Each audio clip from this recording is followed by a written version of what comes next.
এবারের শবে বরাতটা খুবই ছিল স্পেশাল। যেমন ফাল্গুন মাস ছিল, এখানে আবার ছিল ভালোবাসা দিবস, তার পাশাপাশি এরকম সুন্দর আর নামাজের একটা সুন্দর রাত্রি, যে রাত্রিতে নামাজ রোজা সব কিছু দিয়ে মানুষ ইবাদতের মাধ্যমে ভরপুর হয়ে থাকে। আর সব কিছু মিলিয়ে আল্লাহর কাছে হাজারো শুকরিয়া আর আলহামদুলিল্লাহ, কারণ এরকম একটা রাত্রি আর এরকম সুন্দর একটা মাসের মধ্যে দিয়েছে। আর এই মাসটা না খুবই প্রিয়, কারণ শীতও না গরমও না, পাশাপাশি ফাল্গুনের যে একটা হাওয়া আছে, সব কিছু মিলিয়ে এই মাসটা আমার কাছে অনেক প্রিয়। আর এই মাসে শবে বরাতটা হয়েছে, আর শবে বরাত তো সবসময় গরম হোক ঠান্ডা হোক সবসময় একটা ইবাদতের মাধ্যমে যেহেতু কাটে, আর মনের মধ্যে একটা অন্যরকম প্রশান্তি আসে যে এই রাত্রে আল্লাহ আমাদের সব কিছু পিছনের গুনাহগুলা মাফ করে আবার নতুন করে সুন্দর করে বাঁচার জন্য স্বপ্ন দেখায়। তো আমরা আজকে সবাই রোজা রেখেছিলাম বাসার মধ্যে। শুধু যে আমরা বড়রা ছিলাম তা নয়, এই আমাদের বাড়িতে যত ইচ্ছি পিচ্ছি ছিল সবগুলাই রোজা রেখেছিল, আর এতটা ফুর্তি আর আনন্দের মধ্যে কেটেছে। আর ইফতারের সময় কি আর বলবো, সবার তো যেমন ঈদ লেগে গেছে এরকম একটা ফুর্তি হয়েছিল। আর আজকের দিনটাও কিন্তু শুক্রবার ছিল, আর সেজন্য কিন্তু মোটামুটি ভালোই আয়োজন করেছি বাড়িতে আনা হয়েছিল 5 কেজি হচ্ছে গিয়ে মহিষের মাংসটা কিন্তু একদম তরতাজা সুন্দর ছিল, সাথে সিনার মাংসও ছিল। 80 বছরের 70 বছরের জোর কমাইলে তো রুটিটা হইতো না। 40 বছরের মানুষের মিষ্টি থাকে।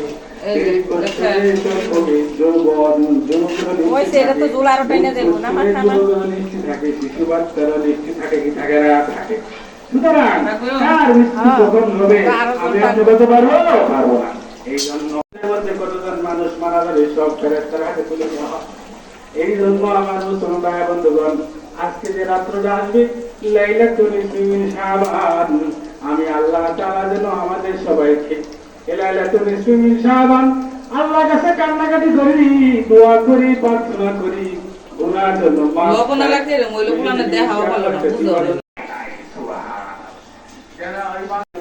মসজিদের ওয়াজ শুনতে শুনতে আমার কিন্তু মহিষের মাংস আর হচ্ছে গিয়ে মুরগিটা কিন্তু হয়ে গেছে। আর একটু সকাল সকাল করে রান্না করে ফেলতেছি, কারণ গ্যাস থাকে না, আবার একদিকে পানিও থাকে না, যেহেতু শুক্রবার সেহেতু ভাড়াটিয়াদের চাপ থাকে, আর হচ্ছে গ্যাসটাও কিন্তু অনেক ডিস্টার্ব করে। যাই হোক, এদিকে আমার ওগুলা রান্নার পরে আমি একটু ডাল বসিয়েছি, কারণ গোস্তের সাথে কিন্তু একটু ডাল খেতে ভালো লাগে। সাথে সাথে কিন্তু একটু আমি রুটি করব, সেজন্য কিন্তু আমি একটু ক্ষীরা করে নিচ্ছি, চালের গুঁড়ার ক্ষীরা না করে আজকে আমি হচ্ছে গিয়ে সুজির ক্ষীরা করব।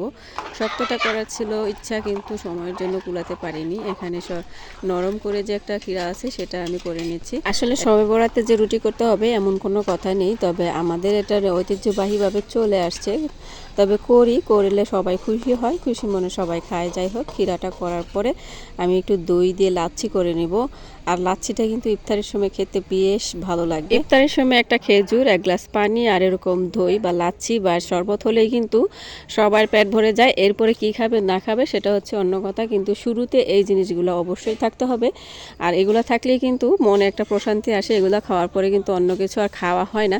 যাই হোক, আমি দইটা খুব ভালো করে যত্ন করে তারপরে বানালাম। এখানে দিয়েছি চিনি আর হচ্ছে গিয়ে বিট লবণ, দিলেই কিন্তু ব্লেন্ডারে ব্লেন্ড করলেই আমার লাচ্ছিটা তৈরি। তারপর একটু ফ্রিজে রেখে দিলেই হালকা ঠান্ডা হবে, আর এটা খেতে কিন্তু বেশ ভালো লাগবে। তো এখন লাচ্ছিটাই কিন্তু আমার লবণ বেশি হয়ে গেছিলো, পরে আবার একটু চিনি মিশিয়ে আর হচ্ছে পানি মিশিয়ে দিয়ে দিয়েছি, তারপরে কিন্তু আমার লাচ্ছিটা ঠিক হয়েছে।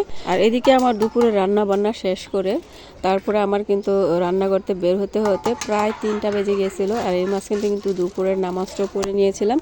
এরপরে বিকাল 4টার সময় আমি লাচ্ছিটা তৈরি করে ফ্রিজে রেখে তারপরে কিন্তু আবার রুটি বেলতে চলে গেছিলাম, কারণ রুটি বেলতে বেলতে প্রচুর সময় লাগবে। আর রুটি কিন্তু বললেই হয়ে যায় না, একদিকে আমাকে রুটিটা বেলতে হবে, আবার আরেক দিকে আমাকে সেঁকতেও হবে। আর এদিকে সাহায্য করার মতনও লোক নেই, সবাই কিন্তু আসলে যার যার মতন বিকেলবেলা সবাই একদম রেস্টে চলে গেছে। আর আমি কিন্তু একমাত্র মেশিন বাড়ির মধ্যে চলতে আছি সকাল থেকে শুরু করে, আর এই একদম সন্ধ্যার আজানের পর্যন্ত কিন্তু আমার এরকমই চলে ননস্টপ। আর এই কাজগুলো শুধু একমাত্র গৃহিণীরাই করতে পারে, একদম কোনো অভিযোগ ছাড়াই, কারণ অভিযোগ করেও কার কাছে করবে, কোনো লাভ নেই। নিজেই নিজেকে শান্ত করে নিজেকেই সব কিছু সংসারের কাজ করতে হয়। আর কার কাছেই বা অভিযোগ করলে পরিপূর্ণ বিচার পাওয়া যাবে, আসলে সেই মানুষটাও নেই। কারণ শ্বশুরবাড়িতে যদি বউ ব্যস্ত থাকে তাহলে বউ ভালো, আর যদি বউ রেস্টে থাকে তাহলে কিন্তু তার চেয়ে খারাপ কোনো বউ নেই।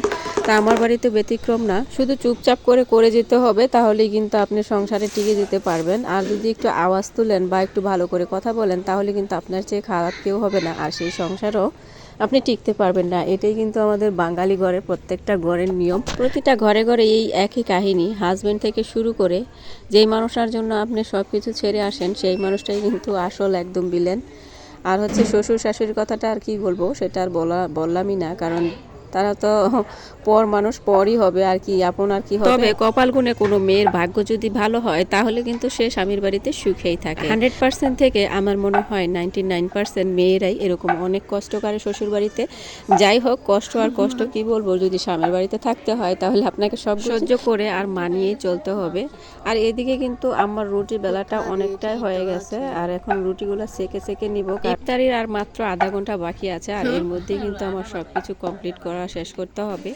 আর এই তো আমি ছেঁকে নিচ্ছি রুটিগুলো, আর এর মাধ্যমে কিন্তু আমার সবে বরাদ্দ শেষ হয়েছে, আর ইফতারের টাইমটা আমি শেয়ার করতে পারি। আর কেমন লাগলো আজকের ভিডিওটি অবশ্যই কমেন্টে জানিয়ে যাবেন, আর ভিডিওতে অবশ্যই ভালো লাগলে একটা লাভ লাইক দিয়ে যাবেন। আসসালামু আলাইকুম, আল্লাহ হাফেজ, দেখা হবে নেক্সট ভিডিওতে।